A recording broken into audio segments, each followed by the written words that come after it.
ప్రియమైన ఆత్మీయులారా, అందరికీ నమస్కారం.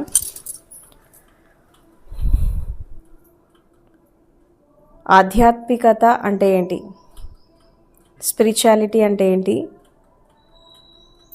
భారతదేశంలో పురాతన కాలం నుంచి వస్తున్నటువంటి ఈ సాంప్రదాయం ఏంటి?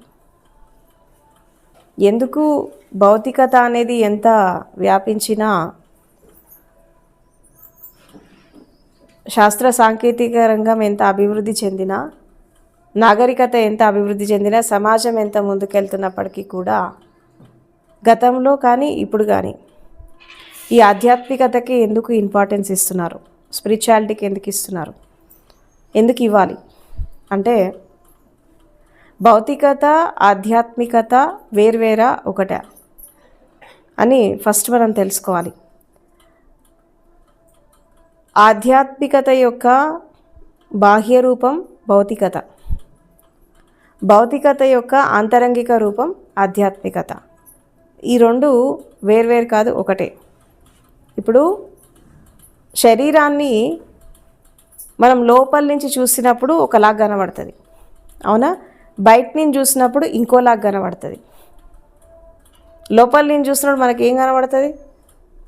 రక్తం కనబడుతుంది, ఎముకలు కనబడతాయి, మాంసం కనబడుతుంది, గుండె కనబడుతుంది. అంటే మనం స్వయంగా చూసుకోకపోయినా కనీసం వేరే వాళ్ళ దగ్గర చూసాం కదా. అంటే లోపల నుంచి చూసినప్పుడు మనకి ఒరిజినల్ స్పేస్ కనబడుతుంది. అదే బయట నుంచి చూసినప్పుడు ఏం కనబడుతుంది? రంగు, రూపు, అందము, తర్వాత స్కిన్ కలరు, కంప్లెక్షన్, ఇవి కనబడుతున్నాయి. అంత మాత్రాన శరీరం వేరు కాదు కదా. లోపల నుంచి చూసినా శరీరమే, బయట నుంచి చూసినా శరీరమే. లోపల నుంచి చూస్తే ఒకలాగా కనబడుతుంది, బయట నుంచి చూస్తే ఇంకోలాగా కనబడుతుంది. సో ఎప్పుడైతే మొత్తం ప్రపంచంలో భౌతికత ఆధ్యాత్మికత కూడా ఇంతే, శాస్త్రీయత స్పిరిచువాలిటీ కూడా ఇంతే. భౌతికతని బయట నుంచి చూసినప్పుడు బయట నుంచి చూస్తుంది. అంటే ఒక వస్తువుని, ఒక పదార్థాన్ని, ఒక స్థితిని బయట నుంచి చూసి దాన్ని ఒక కొలమానం వేసి, ఇగో ఈ పదార్థం ఇది, ఈ వస్తువు ఇది, దీని స్థితి ఇది అని చెప్పి సైన్స్ చెప్తుంది.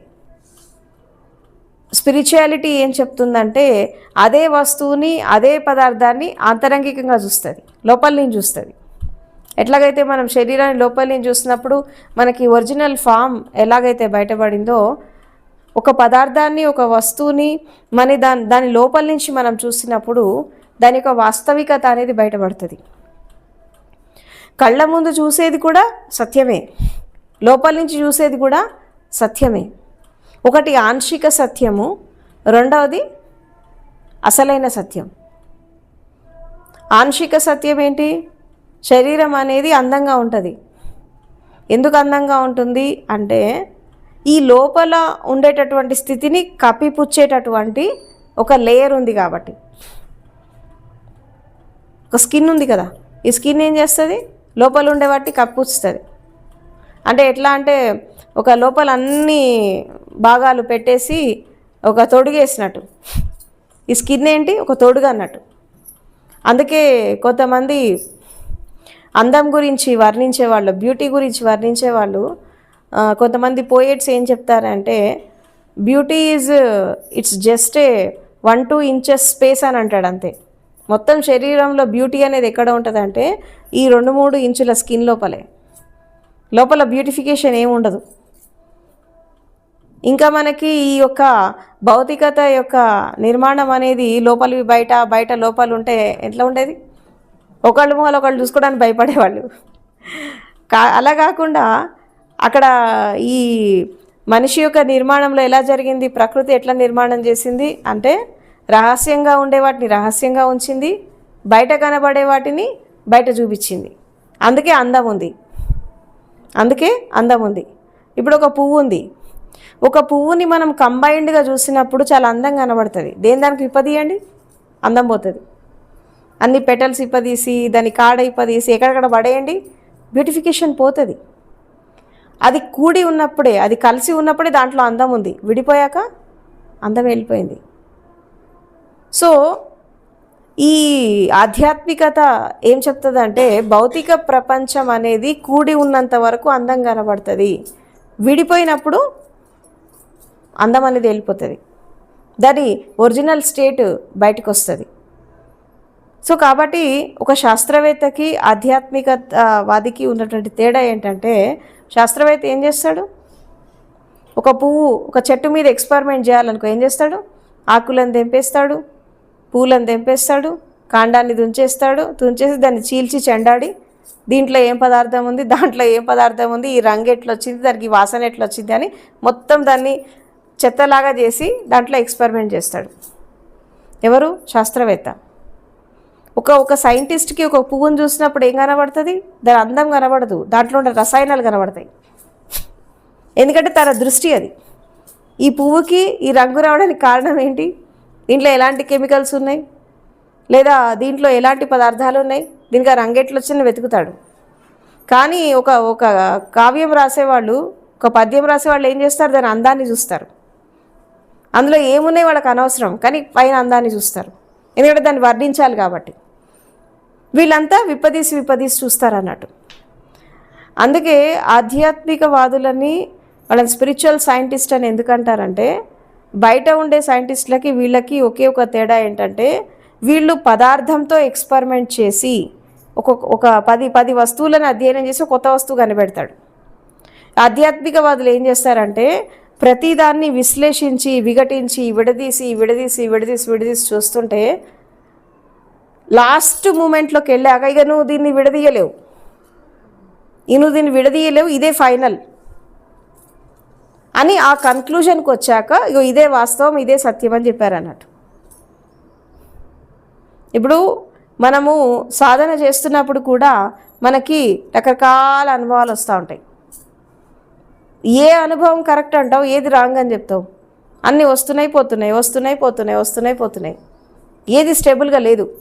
మంచి అయినా వచ్చిపోతుంది, చెడైనా వచ్చిపోతుంది, ఆలోచనలు వచ్చిపోతున్నాయి, భావాలు వచ్చిపోతున్నాయి, ఇంద్రియాల పరిధిలో వచ్చే అనుభవాలు వస్తున్నాయి, అన్నీ వస్తున్నాయి పోతున్నాయి. ఏది స్టేబుల్గా లేదు, ఏది కూడా ఒక పద్ధతి ప్రకారం లేదు. ఇది నువ్వు అంటావా, అది నువ్వు అంటావా, ఏది నువ్వు అనలేవు. ఈ వచ్చిపోయేదాన్ని ఎవరైతే దీన్ని శాశ్వతం అనుకుంటారో వాళ్ళు ఏం చేస్తారు, వచ్చిపోయేదాన్ని శాశ్వతం అనుకున్నప్పుడు వాళ్ళు అక్కడే కూర్చుంటారు. ఎందుకంటే ఇదే ఫైనల్ అనుకుంటూ ఉంటారు. ఈ వచ్చిపోయేదాన్ని ఎవరైతే అశాశ్వతం అనుకుంటారో వాళ్ళు ఒక అడుగు ముందుకేస్తారు. మరి ఇది అశాశ్వతం అయినప్పుడు మరి శాశ్వతం ఏంటి అని ఒక క్వశ్చన్ వస్తుంది కదా. ఒక్కటి గుర్తుపెట్టుకోవాలి, ఏంటి అంటే కళ్ళు తెరిచి మనం ఏదైతే చూస్తున్నామో, ఏదైతే వచ్చిపోతుందో అది ఒరిజినల్ స్టేట్ కాదు. అది ఏదైనా కానీ, మార్పు చెందేది ఏదైనా కానీ అది ఒరిజినల్ స్టేట్ కాదు. ఈ మార్పు చెందేటటువంటి ఈ స్థితిలో మార్పు చెందనటువంటిది ఒక స్థితి ఉంది. ఆ మార్పు చెందనటువంటి స్థితి దాని యొక్క ప్రెజెన్స్ ఉంది కాబట్టి ఈ మొత్తం ఈ డ్రామా నడుస్తుంది బయట ప్రపంచంలో. ఇప్పుడు బండి చక్రానికి ఇరుసు ఉంటుందా? ఎడ్ల బండి చూస్తారు కదా, దానికి ఇరుసు ఉంటుంది కదా. ఆ ఇరుసు బండి చక్రం నడిచేటప్పుడు ఇరుసు కదులుతుందా? చక్రం మాత్రమే తిరుగుతుంది, ఇరుసు స్టేబుల్గా ఉంటుంది. అవునా? ఇరుసు స్టేబుల్గా ఉంది కాబట్టి బండి చక్రం తిరుగుతోంది. ఆ ఇరుసు తీసేస్తే చక్రం పడిపోతుంది. అదేవిధంగా మన లోపల కూడా ఒక ఎక్సెల్ పాయింట్ ఉంటుంది, దాన్ని ఏమంటారు, ఎక్సెల్ అంటారు. ఆ ఎక్సెల్ పాయింట్ చుట్టూ ఈ డ్రామా అంతా నడుస్తుంది, మొత్తం తిరుగుతుంది. సంసార చక్రము, ఈ చక్రం, ఈ జీవిత చక్రం తిరుగుతోంది. ఎందుకు తిరుగుతోంది ఈ సంసార చక్రం? ఇది ఎట్లా తిరుగుతుందంటే ఆ మధ్యలో ఇరుసు ఉంది కాబట్టి, ఇరుసు ఎట్లా ఉంది, స్టేబుల్గా ఉంది, కదలకుండా ఉంది. అది కదలకుండా ఉంది కాబట్టి ఇదంతా డ్రామా నడుస్తుంది దాని చుట్టూ. కానీ మనం ఏం చేస్తున్నాము అంటే ఈ కదిలే చక్రాన్ని పట్టుకుంటున్నాం కానీ ఆ ఇరుసుని పట్టుకోవట్లా. ఇరుసుని పట్టుకోవట్లే మనం. ఆ పట్టుకోకపోవడం వల్ల ఏం జరుగుతుందంటే కదిలే చక్రంతో పాటు నువ్వు కూడా కదులుతున్నావు, కానీ నువ్వు స్టేబుల్ అవ్వట్లా. అదేవిధంగా శరీరంలో వచ్చే కదలికలు కానీ, మనసులో వచ్చే కదలికలు కానీ లేదంటే శ్వాస మూమెంట్స్ కానీ ఇదంతా ఏంటంటే ఇది ఒక చక్రం నడుస్తుంది. దాన్ని మనం ఎందుకు చూడాలా? దీన్ని చూడు దాన్ని చూడని ఎందుకంటారంటే, నువ్వు చూసేటటువంటి స్థితిలో వచ్చినప్పుడు ఏం జరుగుతుంది అంటే, చూసేటటువంటి స్థితిలో వచ్చినప్పుడు ఏం జరుగుతుంది? నువ్వు ఈ కదిలే దాని నుంచి బయటపడి కదలనటువంటి తత్వంలోకి వచ్చేస్తావు, కదలనటువంటి స్థితిలోకి వచ్చేస్తావు. ఈ కదలనటువంటి స్థితిలోకి వచ్చినప్పుడు ఏం జరుగుతుంది అంటే నువ్వు స్టేబుల్ అయిపోతావు. ఇప్పుడు ఆధ్యాత్మికత యొక్క మొత్తం ఎసెన్స్ ఏంటి అంటే, ఎందుకు మనము ఎంటీనెస్లోకి వెళ్ళాలా? ఎందుకు మనము ఒక శూన్య స్థితిలోకి వెళ్ళాలి? ఎందుకు మనము ఒక స్టిల్నెస్లోకి వెళ్ళాలి అంటే, ఈ కదలనటువంటి తత్వాన్ని పట్టుకోవడానికే. కదిలేదాన్ని నువ్వేం చేయలేవు, దాని గురించి నువ్వు ఆలోచించాల్సిన అవసరం లేదు. ఎందుకు అంటే అది ప్రకృతి చూసుకుంటుంది, నీకు సంబంధం లేదు దానికి. అది ప్రకృతి ద్వారా నడుస్తూ ఉంటుంది ఇదంతా కూడా. ఇప్పుడు శరీరంలో ఎన్నో రకాల ప్రక్రియలు జరుగుతున్నాయి, మనం అన్నీ చేసుకుంటున్నామా? గుండె కొట్టుకుంటోంది, నువ్వు వద్దంటే ఆగుతుందా? శ్వాస వచ్చిపోతుంది, కాసేపు ఆగంటే ఆగుతుందా? నువ్వు అన్నం తింటున్నావు, తెల్లటి అన్నం తింటున్నావు, లోపల అరిగిస్తోంది, నువ్వు కాసేపు ఆగు అంటే ఆగుతుందా? ఏది నీ కంట్రోల్లో ఉంది? ఏది నీ కంట్రోల్లో లేదు. నీ శరీరం మీద నీ కంట్రోల్ లేదు. నిద్ర కూడా దానంతటా అది వస్తుంది. నువ్వు కోరుకుంటే నిద్ర రాదు, నువ్వు కోరుకుంటే మెలకువ రావట్లేదు. ఉదయం లేవగానే అది ఎప్పుడు రావాలో అప్పుడు వస్తుంది. నిద్రలో ఉన్న వాళ్ళు నిద్రలో పోయినారనుకో అవుట్. తెల్లారి లేచి సూర్యోదయం చూస్తున్నాము అంటే అది ప్రకృతి వరప్రసాదం అన్నట్టు, అంతే కదా. నువ్వు లేవాలనుకుంటే నువ్వు లేస్తలేవు, నువ్వు పడుకోవాలనుకుంటే నువ్వు పడుకుంటలేవు. అంటే ఏది కూడా నీ ఇష్ట ప్రకారం ఇక్కడ ఏం జరగట్లేదు, అన్నీ ప్రకృతి సిద్ధంగా జరుగుతున్నాయి. ఈ ప్రకృతి సిద్ధంగా జరిగే వాటిని కూడా నేను చేస్తున్నా, నేను చూస్తున్నా అని మనిషి ఎప్పుడైతే అనుకుంటాడో అది అహంకారం అన్నట్టు. మనం ఒరిజినాలిటీలోకి వెళ్ళినప్పుడు, ఒరిజినల్ కాన్సెప్ట్లోకి వెళ్ళినప్పుడు ఒక్కసారి చూడండి, జీవితం యొక్క స్థితిగతులను చూడండి. మీరు రాత్రి నిద్రపోయినారు, ఓ మెలకు వచ్చే ముందు ఒక కళ వచ్చింది. ఆ కళ రాగానే సడన్గా మెలకు వచ్చింది, కళ్ళు తెరవలే కానీ మెలకువ వచ్చింది. మీరు మన గాఢ నిద్రలో ఉన్నప్పుడు మిమ్మల్ని లేపింది ఎవరు? ఎవరు మేలుకొల్పారు మిమ్మల్ని? ఆ మెలకువ మీకు ఎక్కడి నుంచి వచ్చింది? అసలు నిద్ర పుచ్చింది ఎవరు? మేలుకొల్పేది ఎవరు? తర్వాత మేల్కొన్నాక మీ సిస్టమ్స్ స్టార్ట్ అవుతూ ఉంటాయి, దాని ఫంక్షనింగ్ అది చేస్తూ ఉంటుంది. మీరేమన్నా చేసుకుంటున్నారా? తెల్లారు లేచి కాలకృత్యాలు తీర్చుకుంటారు కదా, దేని సిస్టమ్ అది పనిచేస్తూ ఉంటుంది లోపల బాడీలో, అది మీరు చేస్తున్నారా? తెల్లారి లేచి చూస్తున్నారు, మాట్లాడుతున్నారు, స్పందిస్తున్నారు, అవునా, పనిచేస్తున్నారు. ఈ శక్తి ఎక్కడి నుంచి వచ్చింది? నువ్వు కోరుకుంటే వచ్చిందా? అంటే ఇక్కడ ప్రతిదీ కూడా మన ప్రమేయం లేకుండానే చాలా జరుగుతున్నాయి భౌతిక జీవితంలో. ఎందుకు జరుగుతున్నాయి ప్రమేయం లేకుండా అంటే, అసలు మనిషి వాస్తవానికి ఏం చెయ్యడు, అన్నీ చూడడమే, జరిగేదాన్ని చూడడమే. ఇప్పుడు ఆలోచనలు వస్తున్నాయి, భావాలు వస్తున్నాయి, అవునా, మంచి చెడు జరుగుతోంది జీవితంలో.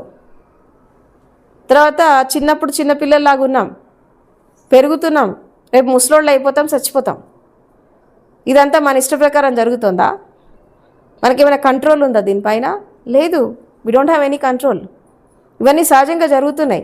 ఈ సహజంగా జరిగేటటువంటి ఈ ప్రక్రియలు ఏవైతే ఉన్నాయో వీటిని నేను చేస్తాను, నా వల్ల జరుగుతున్నాయి, లేదా ఇది నా ద్వారా జరుగుతున్నాయి అనుకోవడం అజ్ఞానం. మొత్తం ఆధ్యాత్మికత ఏం చెప్తుందంటే, జరిగేవి తమంతట తాముగా జరుగుతాయి, నువ్వు దాన్ని చూసి దాని సత్యాన్ని తెలుసుకో. ఏం తెలుసుకోవాలి సత్యము అంటే, ఏది శాశ్వతం, ఏది అశాశ్వతం, ఏది ఎప్పటికీ ఉంటుంది, ఏది ఎప్పటికీ కదిలిపోతూ ఉంటుంది. ఈ కదులుతున్న వాటిపైన మనం ఎందుకు ఇప్పుడు శ్వాస కూడా కదులుతూ ఉంటుంది, మనసు కూడా కదులుతూ ఉంటుంది, శరీరంలో కూడా కదలికలు ఉంటాయి, భావాల్లో కదలికలు ఉంటాయి. శ్వాస కూడా వస్తుంది పోతుంది, వస్తుంది పోతుంది, దాని పని అది చేస్తుంది.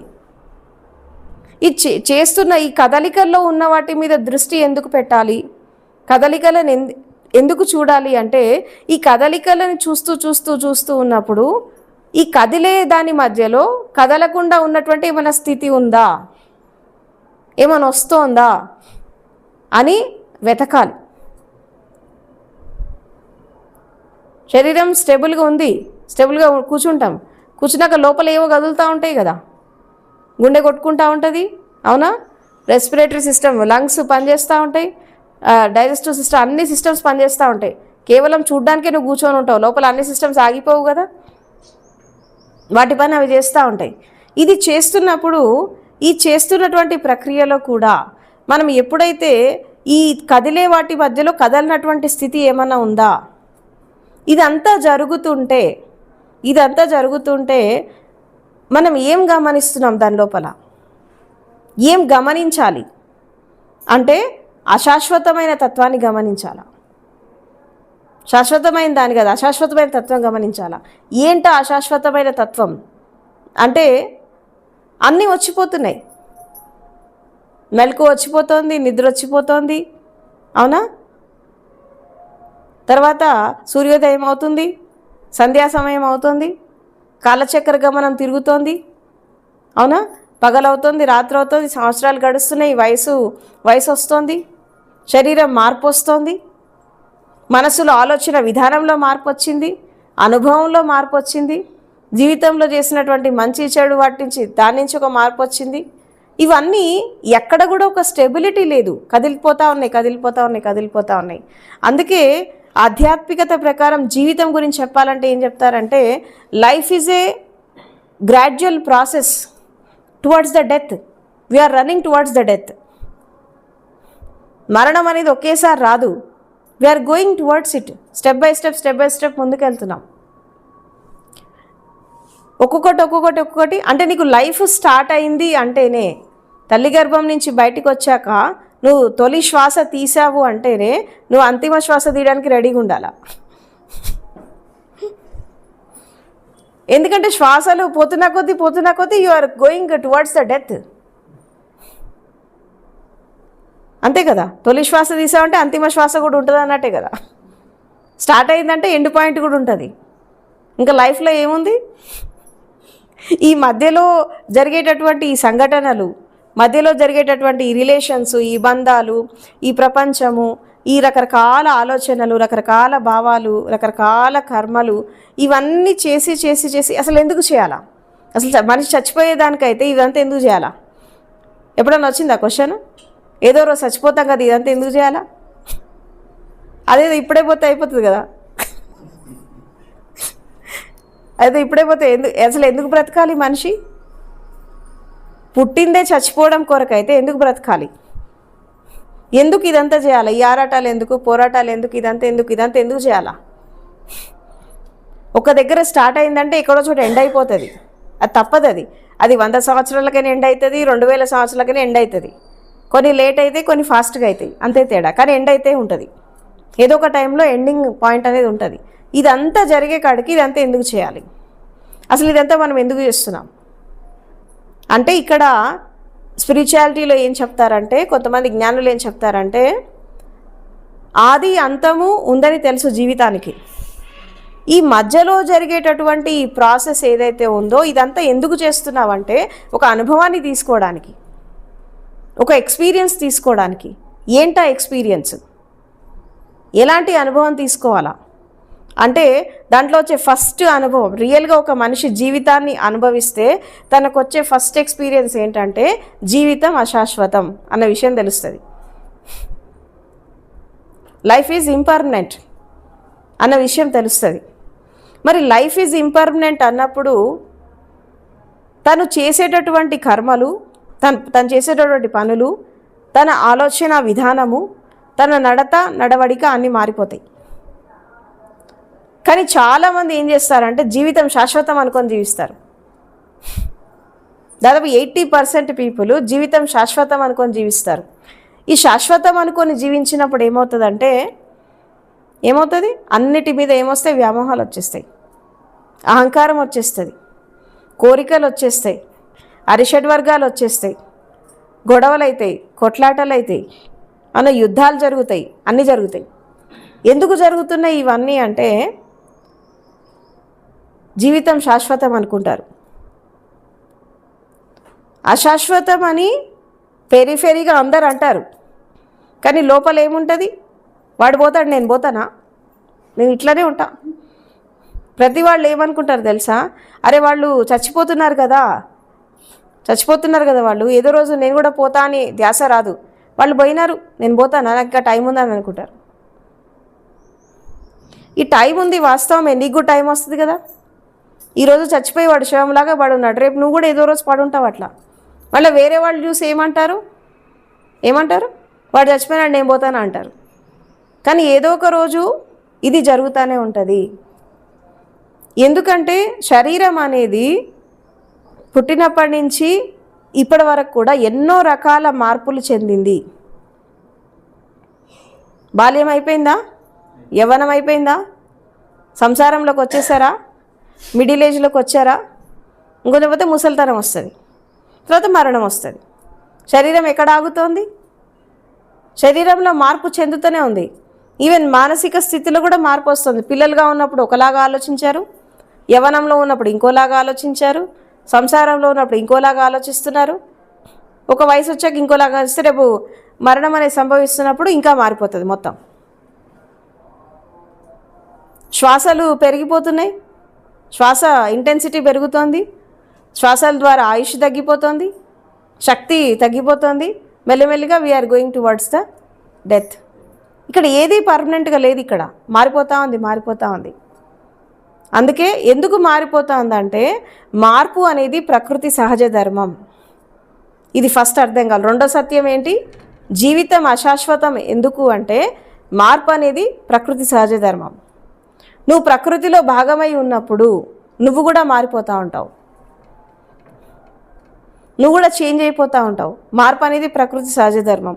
మరి మార్పు అనేది ప్రకృతి సహజ ధర్మం అయినప్పుడు, మన జీవితం అశాశ్వతం అయినప్పుడు మనం ఎందుకు పుట్టాము, ఎందుకు చచ్చిపోతున్నాం? దీని వెనకాల ఉండేటటువంటి ఈ రహస్యం ఏంటి? మన పుట్టుకకి కారణం ఏంటి? రేపు మన మరణానికి కారణం ఏంటి? అసలు మనం ఎందుకు ఈ జీవితాన్ని మనం స్టార్ట్ చేసాం? ఎందుకు ఇది ప్రారంభమైంది? జీవితం భూమి మీద ఎవరి కోసం ప్రారంభమైంది? దేనికోసం వచ్చాం? ఇలాంటి క్వశ్చన్స్ ఎరేజ్ కావాలా. ఇది నిజంగా ఆధ్యాత్మిక అన్వేషణ చేసేవాళ్ళు, సత్యాన్వేషణ చేసే వాళ్ళకు వచ్చే క్వశ్చన్స్ ఇవి. నేను ఇలాగే ఎంక్వైరీ చేశాను నా లైఫ్లో. నేను తర్వాత ఎప్పుడైతే మనకి ఇవన్నీ కూడా అర్థమైపోతూ ఉంటాయో, ఎవరు కళ్ళు మూయద్దు, నన్ను చూడండి, మీకోసమే మాట్లాడుతున్నా నేను. ఎప్పుడైతే జీవితం అనేది ముందుకెళ్తూ ఉంటుందో, లైఫ్ అనేది ముందుకెళ్తూ ఉంటుందో, ఇవన్నీ అశాశ్వతమని అర్థమైనప్పుడు, ఇదంతా మార్పు చెందుతోంది అని అర్థమైనప్పుడు, ఈ మార్పు చెందేటటువంటి దానిలో మార్పు చెందనటువంటిది ఏమైనా ఉందా? ఈ అశాశ్వతమైనటువంటి ప్రకృతిలో, అశాశ్వతమైనటువంటి జీవితంలో శాశ్వతంగా ఉండేది ఏమైనా ఉందా అని దాని కొరకు చేసేటటువంటి అన్వేషణనే ఆధ్యాత్మిక అన్వేషణ. నాకు తెలిసిపోయింది జీవితం అశాశ్వతము, ఇవన్నీ తెలిసిపోతున్నాయి. ఎందుకంటే వస్తున్నాయి పోతున్నాయి. ఏది పర్మనెంట్గా లేదు, ఏది ఇక్కడ శాశ్వతంగా లేదు. కదులుతూ ఉంది. మన కళ్ళ ముందు కూడా ఎంతోమంది చచ్చిపోగా చూస్తున్నాం, ఎంతోమందిని మనం శ్మశానం దాకా పంపించేసి వస్తున్నాం. ఈ భూమి అంతా ఒక విధంగా చెప్పాలంటే శ్మశానమే ఇదంతా కూడా. ఒకడు సమాధి మీద ఇంకోటి ఇల్లు కడతాడు, ఒకళ్ళు సమాధి అయిన చోట ఇంకోటి ఇల్లు కడతారు పైన. మళ్ళీ రేపు వీడు సమాధిలోకి వెళ్ళిపోతాడు, వాడి పైన ఇంకొకళ్ళు కడతారు. ఈ భూమి అంతా కూడా శ్మశానమే. మనం ఎక్కడైతే నిలబడ్డామో అక్కడ ఒక 11 మందిని పాతిపెట్టి ఉంటారు. అంతమంది పుట్టిపోయారు భూమి మీద, అంతమంది పుట్టి వెళ్ళిపోయారు. మనము ఇక్కడ శిల వేసుకొని బతకడానికి రాలే ఇక్కడికి. మరి ఏం సాధించాలా జీవితంలో అంటే, ఇక్కడ సింపుల్గా చెప్పాలంటే స్పిరిచువాలిటీ అంటే ఏంటి? స్పిరిచువాలిటీ అనే పదం ఎక్కడి నుంచి వచ్చింది అంటే స్పిరిట్ అనే పదం నుంచి వచ్చింది. స్పిరిట్ అంటే ఏంటి? స్పిరిట్ అంటే ఏంటి? స్పిరిట్ అంటే దయ్యమా? శక్తి, ఎనర్జీ. జీవితం అనే పదంలో కూడా ఆ జీవం అనేది ఎక్కడి నుంచి వచ్చింది? ఆ లైఫ్ ఫోర్స్ ఎక్కడి నుంచి వచ్చింది? ఆ లైఫ్ ఫోర్స్ మీద ఎవరైతే దృష్టి పెడతారో, ఆ జీవశక్తి మీద ఎవరైతే దృష్టి పెట్టి జీవిస్తారో వాళ్ళకే జీవితం అర్థమవుతుంది. ఈ అశాశ్వతమైన వాటి మీద దృష్టి పెట్టి ఎవరైతే జీవిస్తారో వాళ్ళకి జీవితం అస్సలే అర్థం కాదు. ఎందుకు అర్థం కాదంటే అశాశ్వతమే. నువ్వు దాని మీద ఎంతసేపు దృష్టి పెట్టినా అది వేస్ట్. దాంతోపాటు నువ్వు కూడా ఫ్లో అవుతూ ఉంటావు. ఆఖరికి రేపు మరణం వచ్చినప్పుడు ఎట్లా ఉంటుంది? లాక్కోలేక పీక్కోలేక ఆగమాగం అవుతారు. దీన్ని వదిలిపెట్టలేక, బంధాలు వదిలిపెట్టలేక, కుటుంబాన్ని వదిలిపెట్టలేక, వ్యామోహాలను తీసేసుకోలేక, అహంకారంతో అజ్ఞానంతో ఉంటూ ఆఖరికి శరీరాన్ని కూడా వదిలిపెట్టలేక, శరీరం నాది అనుకుంటా ఇక తప్పనిసరి పరిస్థితుల్లో ప్రకృతి బలవంతంగా లాగేస్తుంది. ఇక నీకు ఇష్టం ఉన్నా లేకున్నా బయటికి తీసేస్తుంది. అప్పుడు తెలుస్తుంది. శరీరంలో ప్రాణం ఉన్నప్పుడు మనిషికి జీవితం విలువ తెలియదు, పోయేటప్పుడు తెలుస్తుంది. అమ్మ నా లైఫ్ పోతుంది ఏడుస్తారు. అప్పుడు ఇక జీవితం పోతుంది, ఇంకా బతికితే బాగుండు. ఈ 60-70 సంవత్సరాలు బతికి ఏం సాధించరు. తీరా చచ్చిపోయే మూమెంట్ వచ్చినప్పుడు లైఫ్ పోతుంది అని మొత్తుకుంటారు. ఇక శరీరంలో ప్రాణం ఉన్నప్పుడు వాల్యూ ఉండదు మనిషికి, ప్రాణం పోయేటప్పుడు తెలుస్తుంది. ప్రాణం ఉన్నప్పుడు ఏం చేస్తారు? అహంకారంతో బతుకుతాడు, అజ్ఞానంతో బతుకుతాడు, ఆగమాగం బతుకుతారు. తీరా బతికి పరిగెత్తి ఎక్కడ పడతాడు? పోయాక బొందల గడ్డలో పడతాడు. పోయి జీవితం అంతా పరిగెత్తి ఎక్కడ పోతాడు? ఆఖరికి శ్మశానంలో పడతాడు పోయి. అందుకంటే ఏముండదు. అయితే ఈ ఉరుకుల పరుగుల జీవితంలో, ఈ రన్నింగ్ రేస్ లాంటి జీవితంలో మనిషి అర్థం చేసుకోవాల్సింది ఏంటి అంటే అశాశ్వతమైన దాని మీద దృష్టి పెట్టద్దు, శాశ్వతమైన దాని మీద పెట్టాలి. ఈ శాశ్వతమైన దాని మీద దృష్టి పెట్టాలి అంటే ఏం చేయాలా? దాన్ని మనం ఎలా పట్టుకోవాలి అంటే ఏదైనా ఒక పని చేస్తున్నప్పుడు మీకు అనుభవం ఉందో లేదో జీవితంలో ఒక చిన్న ఎగ్జాంపుల్ చెప్తాను నేను మీకు. మనం ఏదైనా ఒక పని చేస్తున్నప్పుడు మనం ఎప్పుడైతే ఆ పనిని ఏకాగ్రతతో చేస్తామో, మీరు బాగా ఇష్టపడ్డ పని ఒకటి ఉంటుంది, బాగా ఇష్టంతో అంటే మనసా వాచా కర్మణ మంచి ఇష్టంతో చేస్తారు పనులు జీవితంలో. ఆ పని చేస్తున్నప్పుడు మీకు ఆ పని చేస్తున్నా అనే ఫీల్ కూడా ఉండదు. మీరు బాగా ఇష్టపడ్డ పని లైఫ్లో ఆ పని చేస్తున్నా అనే భావన ఉండదు, ఆ పని చేస్తున్నప్పుడు ఆలోచన ఉండదు. తర్వాత ఆ పని చేశాక మీకు మైండ్ శూన్యమైపోతుంది. ఎప్పుడైనా వచ్చిందా ఈ అనుభవం మీకు? జీవితంలో ఇష్టమైన పనులు చేస్తున్నప్పుడు చేశారా? అప్పుడెప్పుడైనా ఇష్టమైన పనులు చేశారా లైఫ్లో? మీకు నచ్చిన పని అంటే ఎవరో చెప్పింది కాదు, మనసా వాచా కర్మణ మీరు నచ్చి చేసిన పని. ఆ టైంలో ఏమవుతుంది? పని చేస్తున్నప్పుడు కూడా నేను పని చేస్తున్నాననే భావన ఉండదు. చేస్తూ ఉంటాం. అప్పుడు సమయం తెలియదు, కాలం తెలియదు, ఏది తెలియదు. చేస్తూ ఉంటాం. అది చేస్తూ నాకు ఆ పని కంప్లీట్ అయ్యాక అమ్మయ్యా అనిపిస్తుంది, రిలాక్సేషన్ వచ్చేస్తుంది.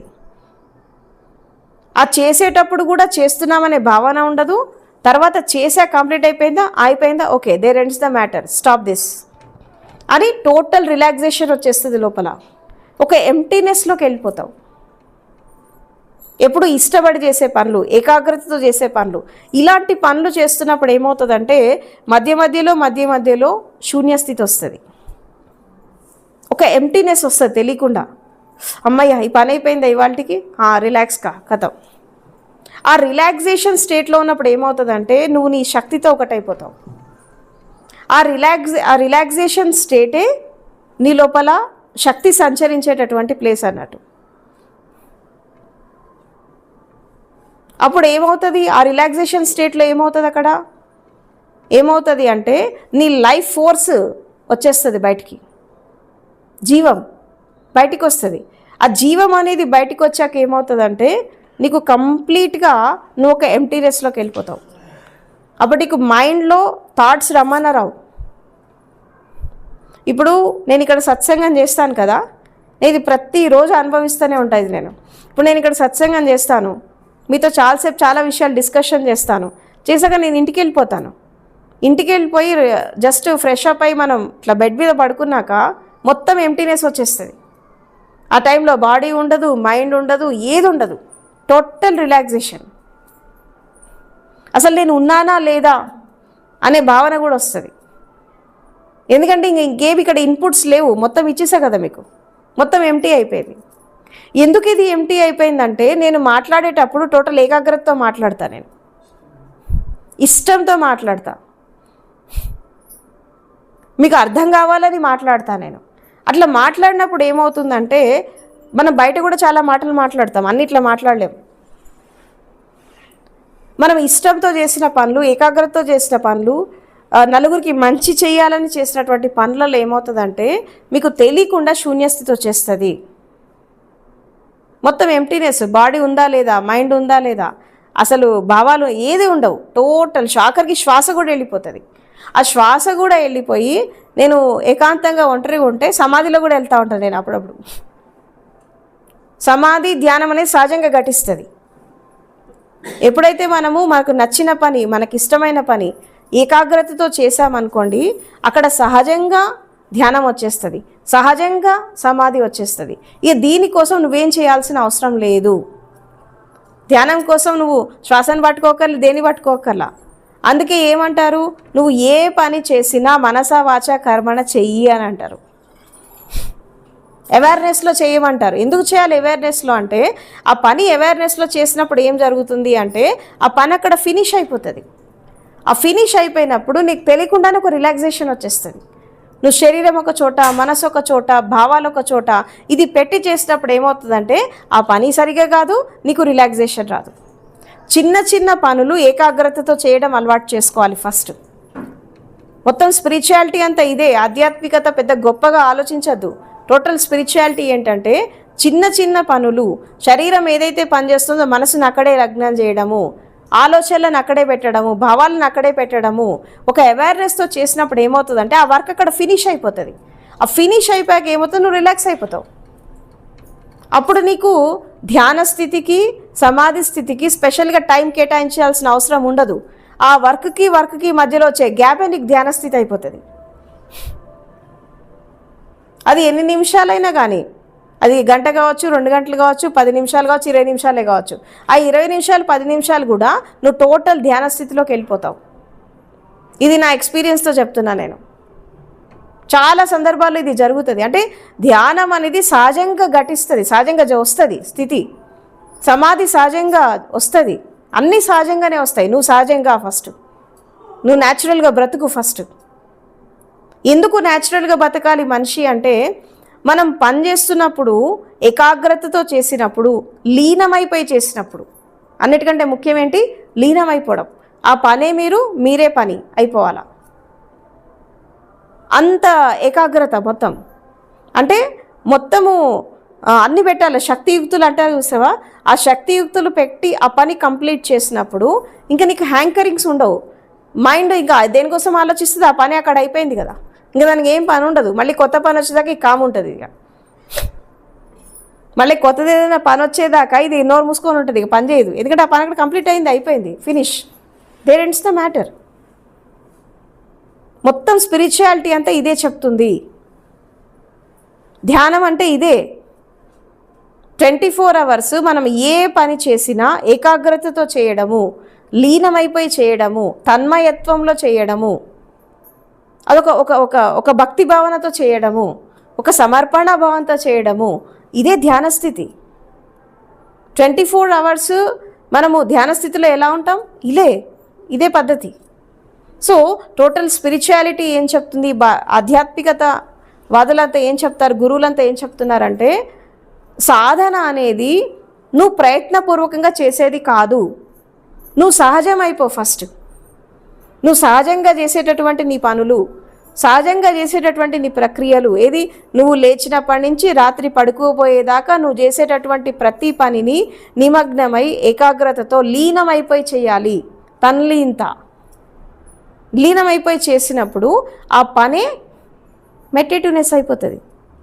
ధ్యానం స్పెషల్గా చేసేగా ధ్యానాతీత స్థితికి వెళ్ళాలి. ధ్యానం అంటే 24 hours ధ్యాన స్థితిలోనే ఉండాలి ఏ పని చేసినా. అది మనము 24 hours ఇట్లా బ్రతికి చూడండి.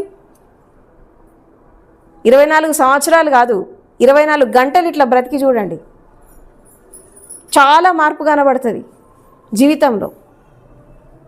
అసలు మైండ్ అనేది నువ్వు ఆలోచనలని ఆలోచించు అన్నగాని మైండ్ ఆలోచించదు. ఎందుకంటే దానికి ఆలోచించడానికి ఏం లేదు, అక్కడ అయిపోయింది, ఫినిష్, దాని పని అయిపోయింది. అప్పుడు మైండ్ ఎట్లా అయిపోతుంది అంటే పని ఉన్నప్పుడు మాత్రమే మైండ్ పనిచేస్తుంది, పని లేకపోతే కామ్ అయిపోతుంది. వర్క్ ఉన్నప్పుడే మైండ్ పనిచేస్తుంది, వర్క్ లేకపోతే కామ్. మొబైల్ ఫోన్ లాగా అవసరం ఉంటే ఆన్ చేసి వాడతాం, లేదంటే సైలెన్స్లో పెట్టేస్తాం, దాన్ని సైలెంట్ మోడ్లో. మైండ్ అనేది అలా అయిపోవాలా. అలా అయిపోయినప్పుడు ఏం జరుగుతుందంటే మనసు అనేది నీ కంట్రోల్లోకి వచ్చేస్తుంది, శరీరం నీ కంట్రోల్లోకి వచ్చేస్తుంది, జీవితం నీ కంట్రోల్లోకి వచ్చేస్తుంది. అప్పుడు నువ్వు ఏదనుకుంటే అది జరుగుతుంది. సో కాబట్టి ఈ లైఫ్లో ఎప్పుడైనా కానీ గుర్తుపెట్టుకోండి, స్పిరిచువాలిటీలో ఏం చెప్తారు, ఆధ్యాత్మికత మొత్తం ఎసెన్స్ ఏంటి అంటే నువ్వు ఎంప్టీ కావడం. నిండా ఒక కప్పులో నిండా వాటర్ పోసారనుకో, ఇంకా వాటర్ పోస్తే నిలుస్తాయా, ఒలికిపోతాయా? ఆల్రెడీ కప్పు ఫుల్ అయిపోయింది, ఒలికిపోతాయి. నువ్వు కూడా అట్లా నిండుగా ఉన్నావు అనుకో, నీలో ఏం పోసినా నిలవదు, ముందు ఖాళీ కావాలా. నువ్వు ఆల్రెడీ ఫుల్ ఉన్నావు. ఏమి ఫుల్ ఉన్నావు? కొంతమంది సంసారంతో ఫుల్ అయిపోయారు, కొంతమంది ఆధ్యాత్మికతతో ఫుల్ అయిపోయారు, కొంతమంది సిద్ధాంతాలతో ఫుల్ అయిపోయారు, కొంతమంది ఆధ్యాత్మిక అనుభవాలతో ఫుల్ అయిపోయారు. అన్ని ఫుల్లే, ఎంటీనెస్ ఎక్కడుంది? ఇక ఏదైనా పోసినా ఒలికిపోవడమే కదా. అందుకే మీకు ఎక్కుతలేదు, బుర్రకు ఎక్కుతలేదు. ఎందుకంటే ఆల్రెడీ ఫుల్ ఉన్నారు మీరు. అది ఖాళీ చేయాలి. ఎట్లా ఖాళీ చేస్తారు దాన్ని? దానికి ఖాళీ చేయాల్సిన టెక్నిక్ ఏంటంటే ఇదే టెక్నిక్. ఏ పని చేసినా ఏకాగ్రతతో చేసినప్పుడు, ఇష్టపడి చేసినప్పుడు ఏకాగ్రతతో చేసినప్పుడు ఆ పని అక్కడ ఫినిష్ అయిపోయినప్పుడు మైండ్ ఎంప్టీ అయిపోతుంది. ఈ మైండ్ని ఎంప్టీ చేస్తూ చేస్తూ చేస్తూ చేస్తూ రావాలన్నట్టు. మైండ్ని ఎంత ఎంప్టీ చేస్తావో బాడీ అంత ఎంప్టీ అయిపోతూ ఉంటుంది. బాడీ ఎంత ఎంప్టీ అయిపోతూ ఉంటుందో నీ ఆలోచనలు, నీ భావాలు, నీ ఇంద్రియాలు ఇవన్నీ కూడా శూన్యమైపోతూ ఉంటాయి, ఎంప్టీ అయిపోతాయి. ఈ ఎంప్టీనెస్లో అన్నీ ఎంప్టీ చేసుకొని కూర్చోవడమే నీ పని. అంత ఖాళీ చేసుకొని కూర్చోవడమే. ఇప్పుడు అన్నీ నింపుకొని కూర్చున్నావు, ఇప్పుడు అంతా ఖాళీ చేయాలా.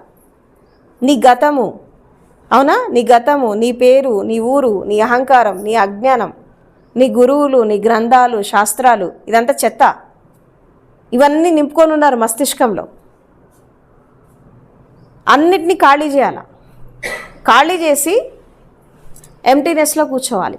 ఎప్పుడైతే ఖాళీ చేసి ఎంటీనెస్లో కూర్చున్నప్పుడు అక్కడ జరగాల్సిన సంఘటన సహజంగా జరుగుతుంది. నువ్వు దానికోసం ఏం చేయాల్సిన అవసరం లేదు. ఆనందం కోసము, శాశ్వతమైన తత్వం కోసం నువ్వేం చేయక్కర్లా. ఈ అశాశ్వతాన్ని తీసేసుకో ఫస్ట్.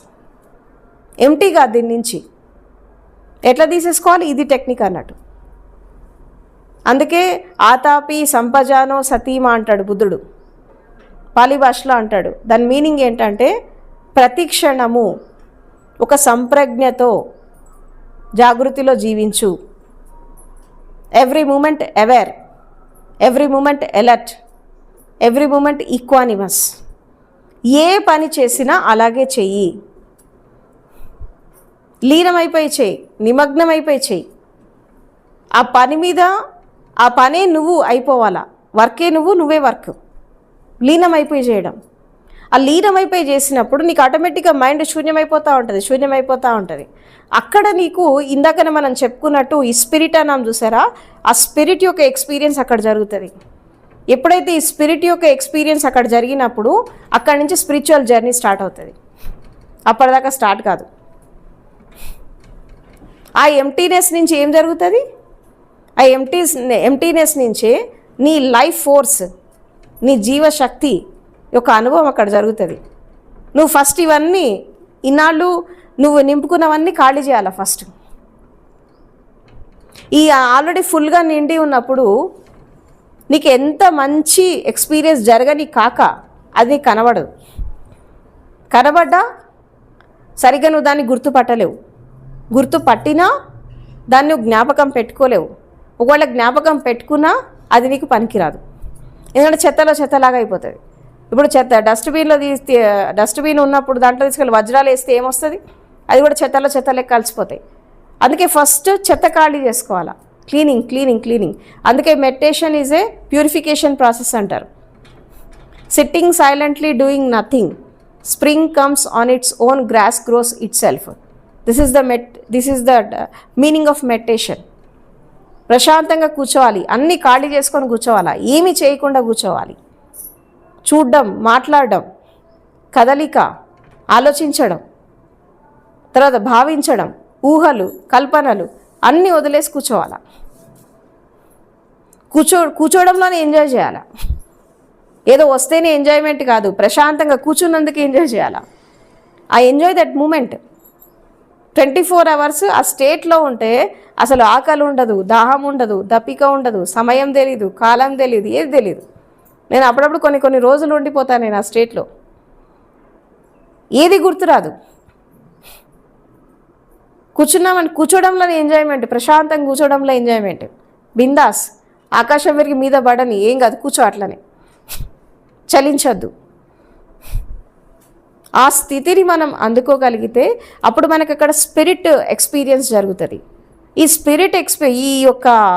ఈ జీవశక్తి యొక్క ఎక్స్పీరియన్స్ జరుగుతూ మనం ముందుకెళ్తున్నప్పుడు అప్పుడు మీరు అనుకున్నటువంటి ఆత్మజ్ఞానమో బ్రహ్మజ్ఞానమో అక్కడ కలుగుతుంది. దానికి ఇది సాధన. కాబట్టి ఎంప్టీనెస్ మొత్తం ఎంప్టీ చేసుకోవడం, అంతా ఖాళీ చేసుకోవడం. నింపుకోవద్దు. ఇప్పటిదాకా బాగా నింపుకున్నారు, ఏం నింపుకోవద్దు, అంతా ఖాళీ చేయాలి. ఇప్పుడు బాగా నిండి ఉంది, ఖాళీ చేయాలి. ఎట్లా ఖాళీ చేయాలంటే ఇట్లనే ఏ పని చేసినా నిమగ్నమై చేయడం, ఇష్టంతో చేయడము, జీవితాన్ని అర్థం చేసుకొని చేయడము. ఏదొచ్చినా అశాశ్వతమే.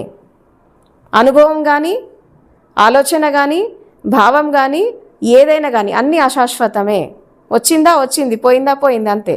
వస్తే తెలుసుకుంటావు, పోతే పోనిస్తావు, అంతే. ఏది నిలుపుకోవద్దు లోపల. ఇప్పుడు మనం అద్దం తీసుకెళ్ళి రోడ్డు మీద పెట్టామనుకో, రోడ్ సైడ్ అద్దం ఏం చేస్తుంది? చూపిస్తుంది.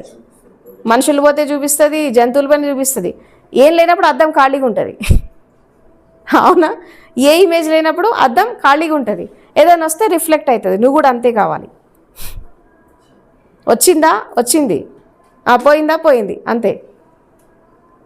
ఆ రిఫ్లెక్షన్ని లోపల పెట్టుకోవద్దు. అద్దం లెక్క మిర్రరింగ్ చేయాలా. దీన్ని ఏమంటారు? మిర్రరింగ్ కాన్షియస్నెస్ అంటారు. మిర్రరింగ్ కాన్షియస్నెస్ అంటే ఏంటంటే అద్దం లాగా ఉండిపోవడం. ఏదొచ్చినా వచ్చింది, చూపించింది, పోయింది, అంతే, అంతవరకే. ఇది ఎప్పుడు జరుగుతుంది అంటే, అందుకే చెప్పాను, మనసు అద్దంలాగా కావాలి.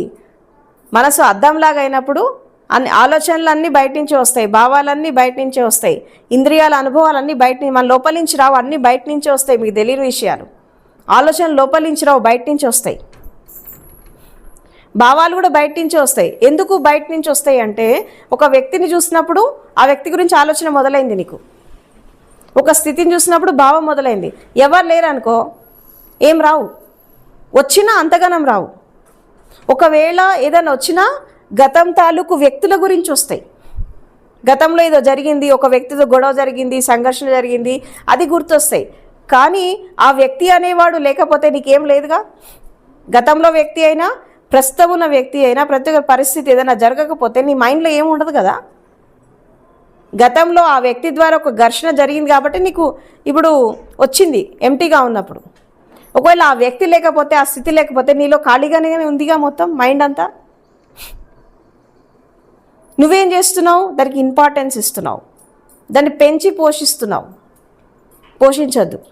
గతంలోంచి వచ్చినా, వర్తమానంలోంచి వచ్చినా, ప్రస్తుతంలో నుంచి వచ్చినా, కళ్ళు తెరిచి చూసినా, కళ్ళు మూసి చూసినా ప్రతిదీ కూడా అశాశ్వతమే. ఎందుకంటే ఇవన్నీ వచ్చిపోతున్నాయి. ఈ వచ్చిపోయేదాన్ని చెత్తలాగా నీ బ్రెయిన్లో నింపుకొని, నీ మైండ్లో నింపుకొని పరిశాన్ అవుతున్నావు. నువ్వు ఆల్రెడీ నువ్వు ఫుల్ అయిపోయినావు మొత్తం. ఇందులో అన్నీ వస్తాయి. ఇక ఫిలాసఫీసు, సిద్ధాంతాలు, గురువులు, తత్వాలు, భౌతిక ప్రపంచము, రాజకీయాలు, నీది నాది, అహంకారం, పేరు, ఊరు, నానా చెత్త వస్తుంది. ఇదంతా ఏం చేసుకున్నావు? నింపుకున్నావు మొత్తం. కొంత నువ్వు నింపుకున్నావు, కొంత సమాజం ఇచ్చింది, కొంత తల్లిదండ్రి ఇచ్చారు, అవునా, కొన్ని చుట్టుపక్కల ఉండే పరిస్థితులు ఇచ్చినాయి, అన్నీ నింపుకున్నావు. ఇప్పుడు ఖాళీ చేయాలా. సాధన అంటే ఖాళీ చేయడమే. ఇంకా నింపుకుంది చాలు, ఉన్నదే వదిలించుకోవాలా చెత్త. ఈ చెత్త అనేది ఎప్పుడైతే వదిలించుకుంటావో, వదిలించుకొని నువ్వు శూన్య స్థితిలో కూర్చో, ఈ క్షణమే జరుగుతుంది ఆ అనుభవం అనేది. అన్నీ వదిలేసి కూర్చో, అన్నీ పట్టుకొని కూర్చోవడం కాదు, అన్నీ వదిలేసి కూర్చో. ఇది నేను కాదు, అది నేను కాదు, శరీరం నేను కాదు, మనసు నేను కాదు, ఇది ఏది కాదు నేను. ఉన్నా అంటే ఉన్నా, లేనంటే లేను. అట్లా ప్రశాంతకరమైన స్థితిలో కూర్చున్నప్పుడు అక్కడ మనిషికి శక్తి వికాసం అనేది అక్కడ జరుగుతుంది. కాబట్టి ఇది గుర్తుపెట్టుకోండి. మెడిటేషన్ అంటే ఏంటి? ప్రశాంతంగా కూర్చోవాలి, ఏమీ చేయకుండా కూర్చోవాలి. ఆలోచించడం కూడా చేయడమే, చూడడం కూడా చేయడమే. ఏం చూడొద్దు, ఏం ఆలోచించద్దు, కూర్చోవాలా. Doing nothing. నథింగ్ అంటే ఎలాంటి కర్మ లేకుండా, అంటే ఆలోచించకుండా, భావించకుండా, చూడకుండా, ఏది లేకుండా ప్రశాంతంగా కూర్చున్నప్పుడు జరిగేటటువంటి సంఘటన జరుగుతుంది. అంటే వర్షం వచ్చినప్పుడు గడ్డి ఎంత సహజంగా మొలుస్తుందో నీ లోపల జ్ఞానం కూడా అంతే సహజంగా వస్తుంది. This is the meditation. అన్నీ వదిలేయాలా. అన్నీ పట్టుకుంటే ఏం రాదు, అన్నీ వదిలేస్తేనే వస్తుంది. ఇప్పుడు మనిషి జీవితంలో ఒక విచిత్రమైనటువంటి సంఘటన ఏంటంటే, స్టార్టింగ్లో అన్నీ తెలుసుకోవాలా, తర్వాత అన్నీ వదిలేయాలి. ఎందుకు తెలుసుకోవాలంటే ఏది పట్టుకోవాలో ఏది పట్టుకోవద్దో తెలియాలి కాబట్టి తెలుసుకోవాలా. తర్వాత అన్నీ వదిలేయాలి. ఇక్కడ పట్టుకునేది లేదు, వదిలేసేది లేదు, అన్నీ వదిలేయడమే. ఇప్పుడు ప్రపంచంలో ఒక మనిషి జీవిస్తున్నప్పుడు మంచి చెడు చూసుకుంటా పోతూ ఉంటాడు. చెడు వదిలేస్తాడు, మంచి దాన్ని పట్టుకుంటాడు. కానీ నువ్వు స్పిరిచువాలిటీలోకి వచ్చాక మంచి కూడా వదిలేయాలా. మంచి చెడులకి, సుఖ దుఃఖాలకు అతీతంగా పోవాలి కదా, అనేది దాటి వెళ్ళిపోవాలి కదా. కాబట్టి మంచి వదిలేయాలా, చెడు వదిలేయాలి. ఆలోచనలు మంచి అయినా చెడైనా ఆలోచనే, అన్నీ వదిలేయాలి. భావం కూడా మంచి అయినా చెడైనా అది భావమే. ఏదో మంచి కూడా అడ్డుపడుతుంది, చెడు కూడా అడ్డుపడుతుంది. కాబట్టి అన్నీ వదిలేయాలి. ఫస్ట్ అన్నీ తెలుసుకోవాలా, అర్థం చేసుకోవాలి, దాని మీద ఒక జ్ఞానాన్ని పెంచుకోవాలి, తర్వాత అన్నీ వదిలేయాలి. అది ఎవరు చెప్పినా సరే వదిలేయాలి. నీ స్థితిలో నువ్వు ఉండిపోవాలా. అంటే ఒక సామెత ఉంది హిందీలో, సబ్కా సున్నా అప్నా కర్నా అని అంటారు. తెలుసా ఈ సామెత? అందరు చెప్పింది వినాలి, మనం చేసేది మనం చేయాలి. ఎందుకు అంటే మన స్థితి ఏంటో మనకు తెలుసు, ఎందుకు తెలీదు. మనం అన్నీ తీసుకొని ఏం చేయాలా, మళ్ళీ ఖాళీ చేసేయాలా, మళ్ళీ ఎంటీ వెజిల్ అయిపోవాలా. ఎంటీ వెజిల్ అయిపోయి శూన్యం అయిపోవాలా. మనం ఎందుకు తీసుకోవాలి? ఎంటీ అయిపోయేవాడికి ఇదంతా ఎందుకు తీసుకోవాలంటే అర్థం చేసుకోవడం కోసం, అవగాహన కోసం. అంటే what is right, what is wrong, ఏది సత్యము, ఏది అసత్యం, ఏది శాశ్వతం, ఏది అశాశ్వతం, దీని గురించి తెలుసుకోవడానికి మనం అన్నీ తెలుసుకోవాలా. తర్వాత అన్నీ ఖాళీ చేసుకోవాలా. ఖాళీ చేసుకొని అన్నిటినీ అందరినీ వదిలేసి ఒక ఏకాంతంలో ఒంటరిగా ప్రశాంతకరమైనటువంటి స్థితిలో స్థిరమైపోవడమే మెడిటేషన్. తాబేలు ఎలాగైతే ఒక దానికి ఆత్మరక్షణ కావాలి అనుకున్నప్పుడు ఏం చేస్తుంది? అది కాళ్ళు చేతులు అన్నీ ముడిచేసుకొని కవచంలోకి వెళ్ళిపోతుంది, అన్నీ ముడిచేసుకుంటుంది. అదేవిధంగా ధ్యాని స్థితి కూడా అంతే. అన్ని ద్వారాలు మూసేసుకోవాలా. ఇంద్రియాలు ఉన్నాయి కదా, 21 ఇంద్రియాలు మూసేసుకోవాలా. అన్ని తలుపులు మూసేసుకొని కూర్చోవడం అంతే. దేని నుంచి ఏది రావద్దు. మనసు అనే ద్వారము, శరీరం అనే ద్వారము, భావం అనే ద్వారాలు, ఇంద్రియాలు అనే ద్వారాలు అన్నీ మూసేసుకొని, అన్ని డోర్స్ క్లోజ్ చేసుకొని కూర్చోవాలి. ప్రశాంతంగా కూర్చోవాలి. అన్నీ మనకు అప్పుడప్పుడు చికాకు ఉందనుకో ఏం చేస్తాం? రూమ్లోకి వెళ్ళి డోర్ వేసుకొని కూర్చోమా? ఇది కూడా అంతే. ఎందుకంటే చికాకులు, చింతలు ఎక్కువైనప్పుడు ఒంటరి అయిపోవాలనిపిస్తుంది, ఎవరితో మాట్లాడాలనిపించదు, ఎవరితో కన్వర్జేషన్ పెట్టుకోవాలనిపించదు. రూమ్లోకి వెళ్ళి డోర్ వేసుకొని పడుకుంటామో ఏదో చేస్తాం, మనలో మనం ఉంటాం. అదేవిధంగా మెడిటేషన్ చేస్తున్నప్పుడు కూడా అన్నీ వదిలేసి ఎంటీ అయిపోయి అన్ని డోర్స్ క్లోజ్ చేసుకొని తాబేలు ఎలాగైతే తనలో తాను అన్నీ ముడుచుకొని కూర్చుంటుందో అట్లా ఒక ధ్యాని ఆ స్థితిలోకి వెళ్ళిపోవాలి. అందుకే ఇక్కడ గౌతమ బుద్ధుడు చాలా క్లియర్గా చెప్తాడు ఏంటంటే, ధ్యానం చేసేవాళ్ళు ఎట్లా చేయాలి అంటే ఏకాంతమైన ప్రదేశంలో, నిర్జన ప్రదేశంలో, మనుషులు లేని చోట ఏకాంతమైన ప్రదేశంలో ఒంటరి అయిపోయి కూర్చోవాలా. కూర్చొని ఎంటీ అయిపోవాలా, అన్నీ వదిలేసి ఎంటీ అయిపోవాలా. ఎందుకు నిర్జన ప్రదేశంలోకి వెళ్ళాలా? మనుషులు లేని చోట ఎందుకు వెళ్ళాలి? ఒంటరి ఎందుకే కావాలి? ఎదురుగా వ్యక్తి ఉంటే ఏమవుతుంది? మళ్ళీ ఆ వ్యక్తి గురించి ఆలోచనలు వస్తాయి. ఏదైనా ఒక మంచి ప్రకృతి కనిపించింది అనుకో, ఆ ప్రకృతి గురించి ఆలోచనలు వస్తాయి, రకరకాల ఆలోచనలు వస్తాయి.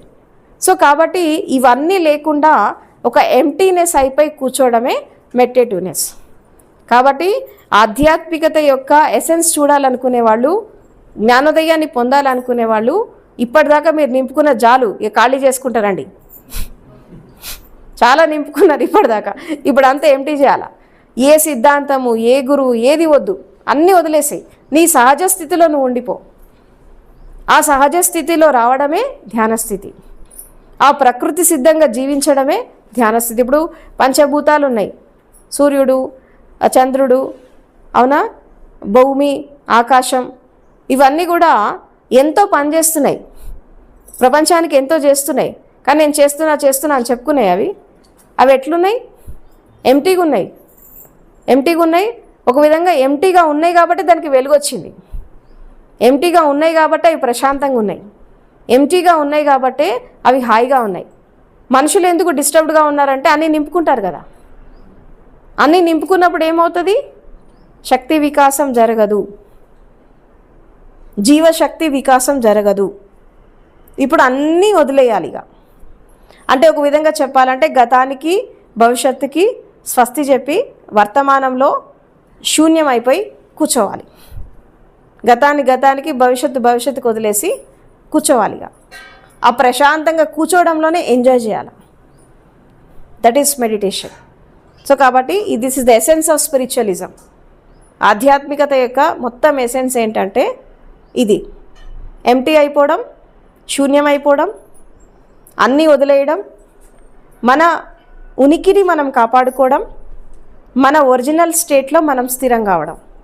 అప్పుడు జరగాల్సినవన్నీ సహజంగా జరుగుతాయి. ఆ జరిగే వాటి కోసం నువ్వేం చేయక్కర్లా. ఫస్ట్ నువ్వు కూర్చో చాలు, ఎంటీ అయిపోయి కూర్చో, అన్నీ జరుగుతాయి. So this is the essence of spiritualism. Thank you very much.